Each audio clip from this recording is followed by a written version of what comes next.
It is selfish to get a first. It is like taking candy from a baby. You know, you could do it, but you're not going to feel good afterwards, and you're probably going to be diabetic someday. So, the only moral course of action is to collectively agree to not be outstanding. So just standing. On to my second point. Where I grew up, if you tell someone that you graduated from Cambridge, they'll be like, oh my God, wow, isn't that the home of Anglia Ruskin University? Sorry. If they get really specific, if it's like a job interview or something, they'll be like, ooh, what grade did you get? And you'll say, 3rd class honours. And they'll say, oh my God, you got honours from Cambridge? So, the moral of this story is chill out. If the worst happens, you can just go to a country where people don't know what a first is. Like America. So, ladies and gentlemen, I've already shown you that it's unmoral and it's unnecessary to pursue a first. That brings me to my one and only real argument tonight. Cambridge encourages us to think critically, but it's only within certain parameters. So we need to think more about what a first represents and why we want it. You see, grades have a specific function. They're not an end in themselves. They are the cheapest, most efficient way that this university has come up with of checking that we are actually learning something. They're not the purpose of this institution, but all too often they come to feel like they're the purpose of this institution. And sometimes we see a first as a proof of our own intelligence. But the thing is that exams are a game. You know, they're a performance art. All a first shows is that on the 3 days out of the roughly 500 you will spend here, someone asked you the right questions and you wrote some answers that 2 readers agreed with. It doesn't actually prove whether you're smart or dumb. It doesn't prove, sometimes it doesn't even prove whether you work hard or whether you even understand your subject. The thing is that Cambridge actually attracts students who are very bright and are very good at excelling within very structured systems. We work out the rules, and then we learn to deliver what they reward. You know, no one here would have got here without working very hard in high school. But at a certain point, you need to develop an independent definition of success, one that's separate from what you've been told and unthinkingly accepted as being the right way to do things. Otherwise, I can tell you what your life is going to look like. You're going to graduate with a first, you go to work for a top consulting law or city firm, you get married at 27, kids at 30, promoted to partner at 40, midlife crisis at 50, retire at 60, health scare at 65, aging, dead. So there's absolutely nothing wrong with that life. It's fine. But it is the path of least resistance.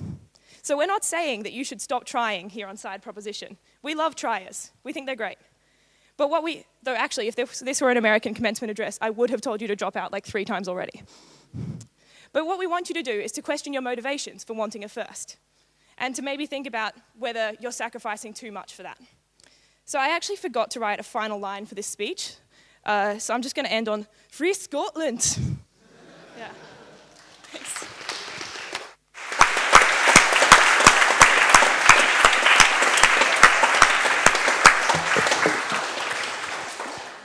Thank you very much, Lucy, for that frankly moving speech. For those of you who's just joined us thinking you're going to the Scotland debate, this house would rather get a life than the first. You're in here now. Right. First opposition, Dan Hyman, Sidney, Sussex, 3rd year, Mathmo. Go.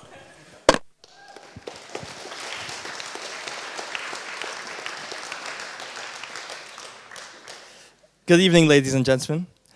I'd firstly like to oppose Lucy's definition of a life. I actually looked up myself, because I thought I had a life, and I went on Urban Dictionary. The number 1 definition of a life is a sexually transmitted terminal disease. So I would ask you, ladies and gentlemen, do you want an STD? Thought not. In all seriousness, I'm going to try and convince you group by group. Tim's already said I'm a mathmo, so that's an obvious group to start with. Hands up if you're a mathmo. Yeah, it's hell, isn't it? Finals, the horrible. So I've tried having a life. I've tried being the social events officer here. I'm not really that cool. I mean, just look at this bracelet. It's a zip, right? Ain't that fun? I've found so many distractions of things that I can do like this rather than working. My friends have called me the mathno because I don't do any maths. Get it? They actually do as well. Yeah, such life. But all I can hope for is a first, really. Yeah, math majors are never going to have a life. So, like, math majors, let's move on. Let's vote against demotion. That brings me to the next category. Who here wants to be an academic? Put your hands up.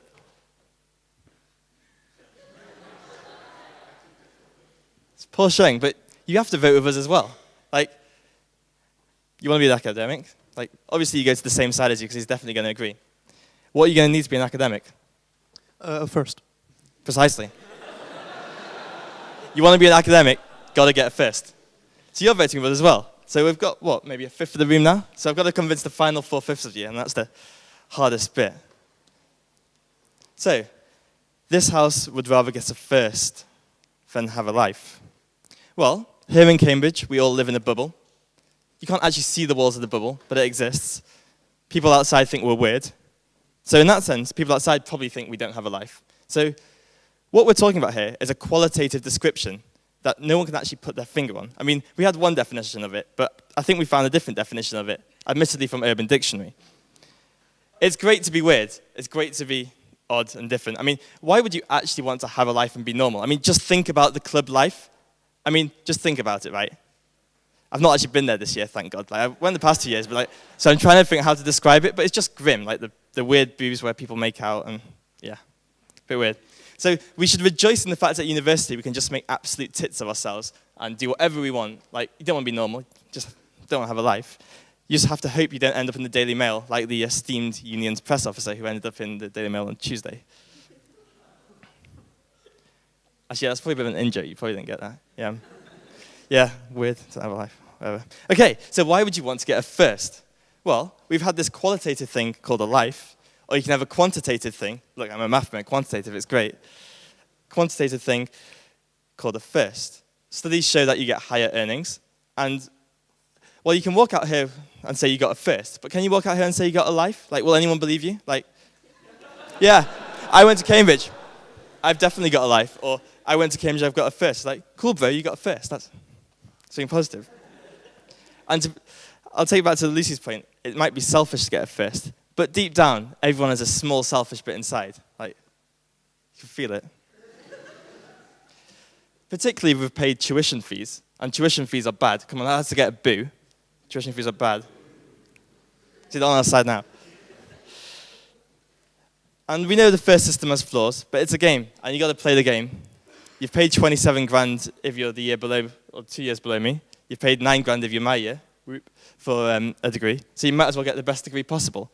And with that, I think that's why you want to get a first, because you can make coherent arguments like this if you get a first, whereas you can make incoherent arguments like that if you have a life. Thanks.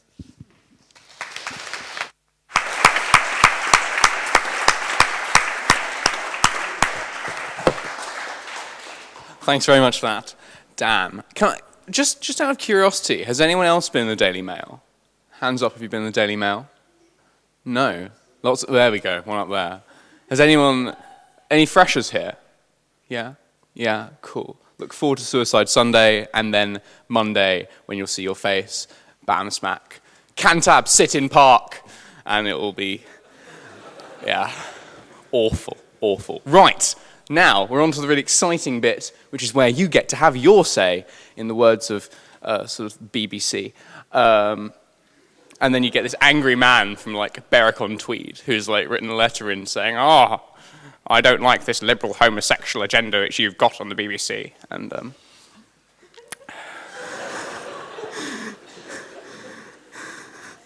think this might be the first time anyone's ever broken down this chair, but, right. Has anyone got a point they'd like to make in proposition of the motion? These points ideally would be limited to 1 minute or less and slightly coherent. Put your hands up if you've got a point you'd like to make in proposition. There we go. Yeah, you're making it easy for me. Someone give him a mic. The opposition made the point that if you want to become an academic, you should get a first. That is technically not a requirement, and you can get an unconditional offer without ever getting a first from Cambridge.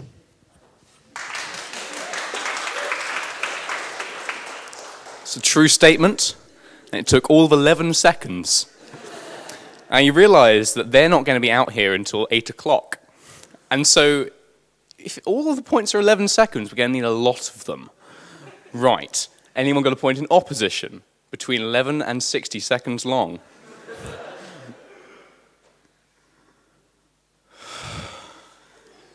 Look, we're just going to sit here until one of you puts your hand up. There we go. Man up there. Yeah, there we go. The proposition makes the point that if I get a first, I'll go into a city firm and then proceed to do various things and then have a midlife crisis. Now, I would say that I'm almost certain to have a midlife crisis anyway. If I have a first, I will have slightly more money and will be able to get a slightly shinier sports car.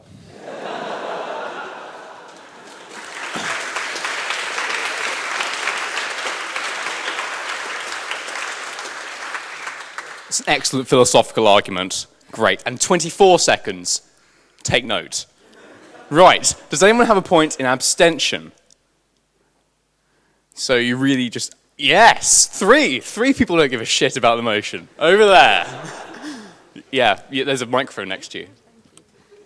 I would like to hear a bit more about the alternative to studying all the time. Like, what is the life that Cambridge offers us? You know, the social life, everything that's so great that you could do instead of studying all the time. I'm not suggesting there isn't anything. I'd just like to hear about it. There isn't anything. This is it. And that was 18 seconds. Good, but not great.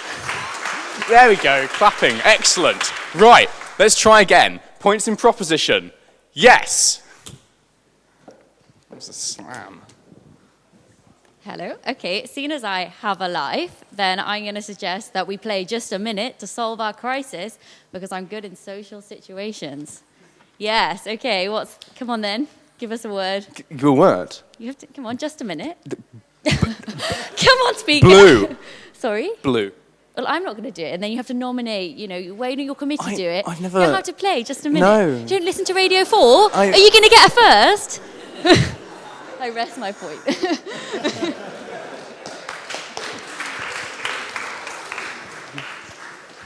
I want to go home. Has anyone got a point in opposition? I'll cry. You just watch me. There we go.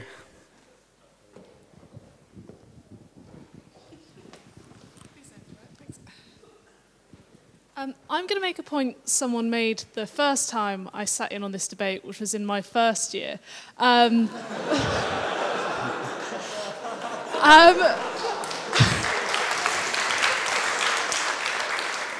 that's actually, I would dearly love to think that I have a life. I probably don't. But really, really deep down, I would really quite like a first. That would just be quite nice.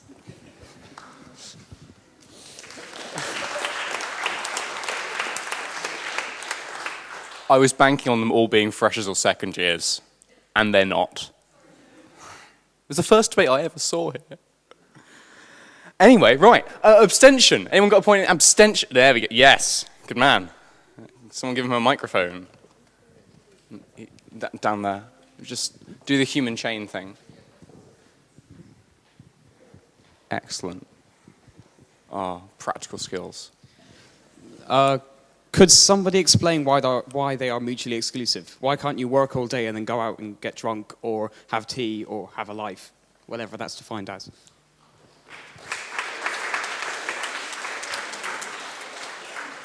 I'd like to reply to that, actually.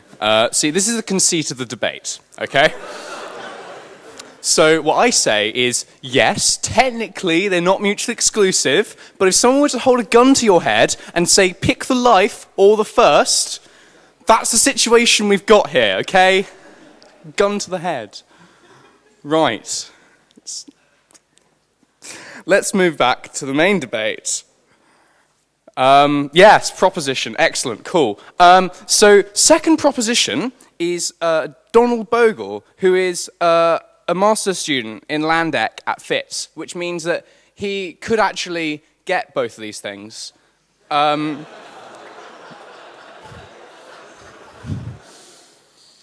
Take it away, Donald.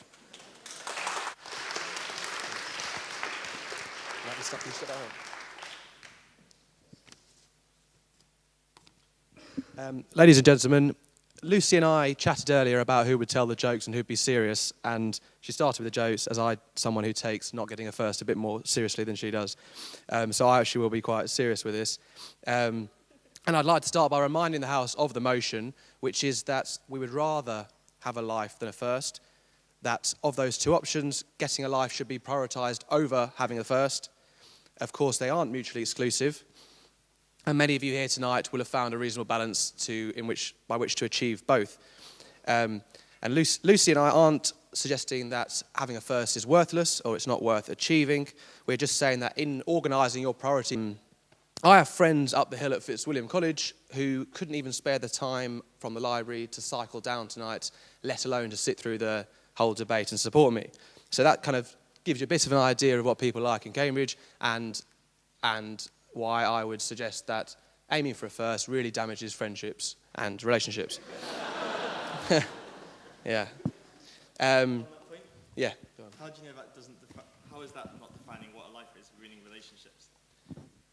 Well, friendships is just one aspect of life, and that is kind of one of the main points of our argument is that life can involve getting a first, but it also necessarily involves many other aspects, including friendships and self-fulfillment and that sort of thing.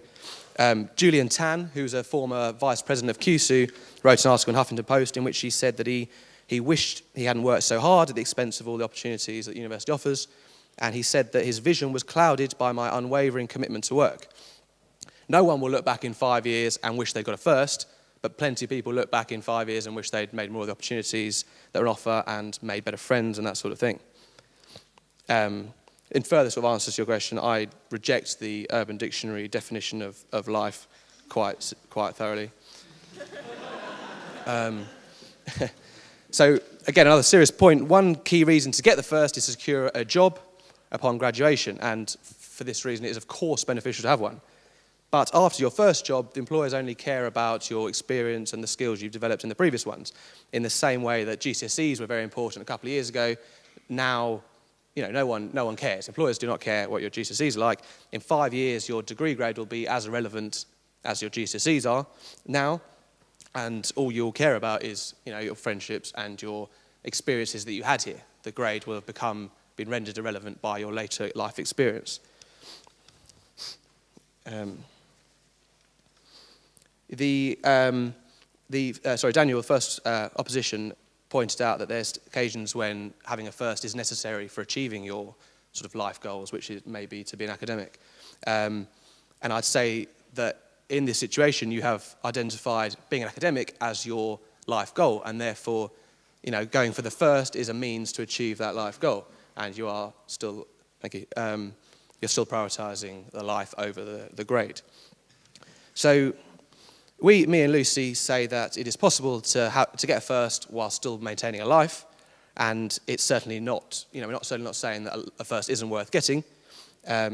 You can have a life without a first, but it is a first without a life is pretty pointless in our book.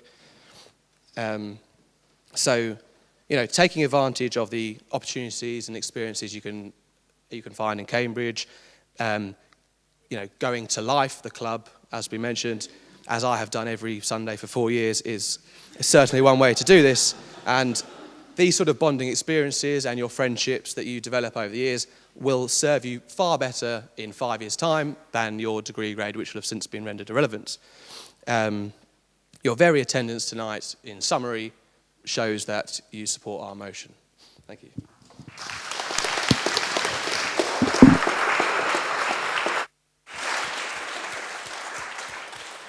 Thank you very much, Donald. If you're looking for self-fulfillment, you came to the wrong university. Right, last, on opposition, we have Till Schoefer. Have I pronounced that right? Yes, kind of. Brilliant. He's a historian, he's a first year, and he's at Homerton. Feels like I'm doing blind date. Till, take it away.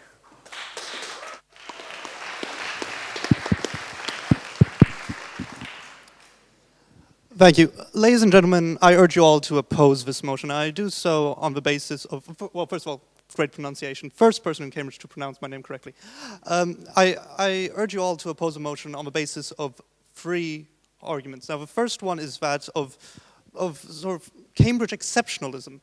I mean, there is this narrative that university life is supposed to be about the social aspect and about youth culture and about fun and friendship and everything. But did anyone, when they apply here, think they were applying to a normal university? Everyone knew this was a really academic university. This was a university where you'd be pushed harder than at any other university, where you'd push yourself harder. And, I mean, did anyone apply because of the clubs? I mean, if you wanted nightlife, if you wanted social life, go for one of the big cities, go for Bristol or some other place. Don't go for Cambridge. No, Cambridge is an exceptional place. It's full of weird people. It's an enclave, a sort of sanctuary of intellectualism, of academia, of general nerdiness. It is and for me, just for that reason, it is a great place to be. I mean, just looking around from the faces I recognize, you have former Countdown winners, you have leaders of European student movements. The people here, the students here, are not your average normal students. So why should we stick to this normal narrative of what student life is supposed to be? No, everyone here, in applying... I'm sorry, darling, but I'm strapped for time. Sit down. No, everyone here, in applying to Cambridge, chose the academic path, chose that they go for that sanctuary of intellectualism instead of the alternative, instead of a social life. Now, going on to my second point is all about the fact that, and this, I believe, has been scientifically proven, that life doesn't end at 21/22. Most of us are only here for 3 or 4 years, assuming that we only do bachelors. And so, and this is really, when it comes to qualifications, this is at least the keystone of our further life. Now, are we really going to spend those 3 or 4 years not focusing on academia, not focusing on getting a first? And then at the end, perhaps we graduate with a 2-1, we get a job, and then, as you rightly say, the class of your degree doesn't matter anymore. But we always have that feeling that we went to Cambridge, of all places, one of the most academic places on the planet, and we didn't try for the first. It's not we didn't try and fail, we didn't even try to get the first. Well, I don't want to spend the rest of my life with that feeling. And so I'm now going to come to my third point, which I believe is the most important point in this entire debate, which is this idea, I think it was brought up before on this side somewhere, of mutual exclusiveness. That it's either a first or a social life. And, you know, you can paint the debate that way, as I'm disappointed our chair has done, that it's basically that you have, on the one side, the proposition, if you prefer life, you vote for proposition. If you prefer first, go for opposition. However, what about that big group in the middle, which I count myself as part of, that group of dreamers and believers who believe that both are possible? I know. I personally think both are possible, and there are precedents. I mean, God knows, look at Lily Cole, that great alumnus of King's College, Cambridge. Has had a huge life outside of the classroom, was in Chekhov plays at the ADC, was often known for getting really drunk at the ADC bar, had a great social life, yet got a double first from King's College. Now, this is, I mean, the two are not mutually exclusive, and there's that big group of us who don't have a preference, who don't say, I'd rather have that one or I'd rather have that one, who genuinely say, I'm at Cambridge, I want the Cambridge first, it is the dream, but at the same time say, I'm at university, I really want the social life. Now, the proposition has to argue, as is the motion, that that one of these two elements is better than the other, namely, in their case, a life. However, the opposition, if you vote for the opposition, you are either stating that you prefer first, and I believe the case for preferring first has been exemplified clearly by my colleague, but you are simply stating that you don't have a preference, but you are still one of those people who believe that you can be in ADC plays or get a light blue or something and have a social life and do all-nighters and get a first.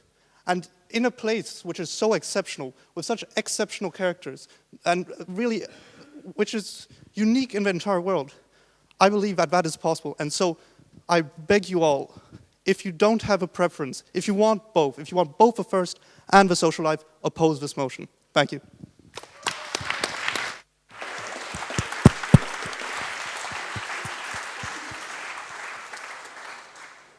Lily Calder, History of Art.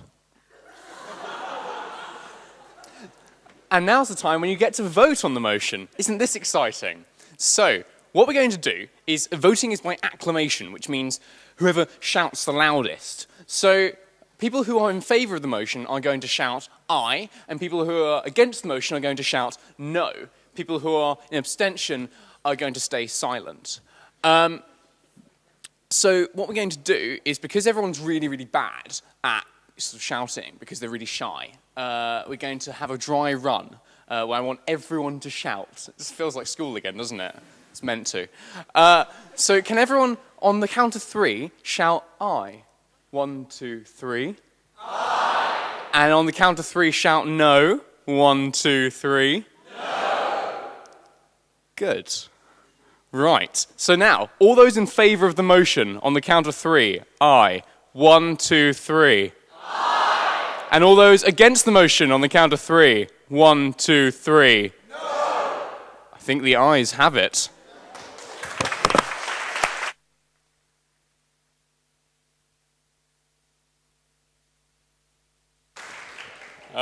Go get a beer. We'll be back soon.